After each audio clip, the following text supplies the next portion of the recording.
But as you said, Jimmy, when you open your parameters up, and Zeppelin, you could call them what you want. You could call them hard rock, you could call them heavy metal, classic, whatever you want to do. But they never work within parameters. So, when you're listening to an album like Physical Graffiti, you never feel like it's going off the rails somewhere, regardless of whether it's In the Light or In My Time of Dying. It all sort of makes sense as a complete unit, same as Mellon Collie. And I wanted to ask you about this because this would be an amazing undertaking.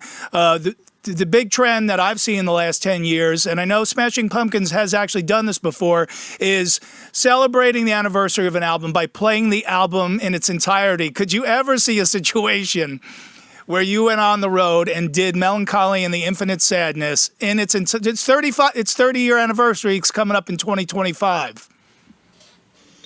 Yeah, no, I think, just to, not start a bunch of rumors, but it's something we're talking about doing. And I think it's really, to go and celebrate that music, but not just the music on that record, the music that really became that music, right? And the music we were writing that people didn't hear, and really talking about the period around Mellon Collie and doing a tour specific to that period, I think is something would be so fun, because it's, there's so many great songs on that record, but obviously within the context of a show, like when we did Shiny, So Bright, you've got to represent, or at least we felt like it was incumbent on us to represent the entirety of the work of the band. So you've only got so many slots for that type of music. So you don't end up playing, Tales of Scorched Earth or Fuck You or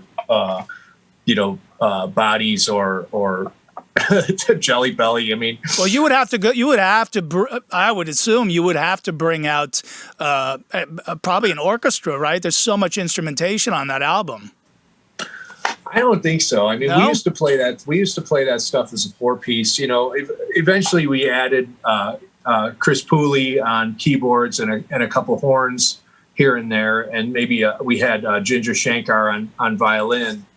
But yeah, we could add a few components and kind of pull it off. But yeah, I think, the brutality of playing that record as a drummer, that record is really just a young man's game. But yeah. I would totally be up for going out and playing that stuff. I remember like when we were touring on that record, we were opening up with Jelly Belly, and I remember having to do like Wim Hof before Wim Hof was even a thing, before like going on stage.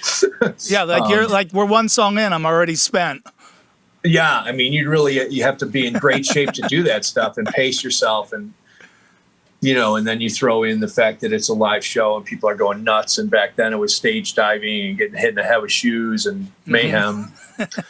But yeah, I could see doing that. I think that's something that we're interested in doing, whether it be a Siamese Dream specific tour, Mellon Collie tour. Machina reissue is finally done and mixed. There's 80 tracks coming out on the Machina box set, which again is another one of my all-time favorite records, just because I felt like the band was at its darkest and meanest that it had ever been, and that record is just such a great embodiment of that.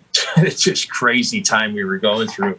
I had just rejoined the band, and I remember I had basically been thrown out of the band for being, for my issues. Mm-hmm. And then I remember coming back to that band and going, man, these people are crazier than I am.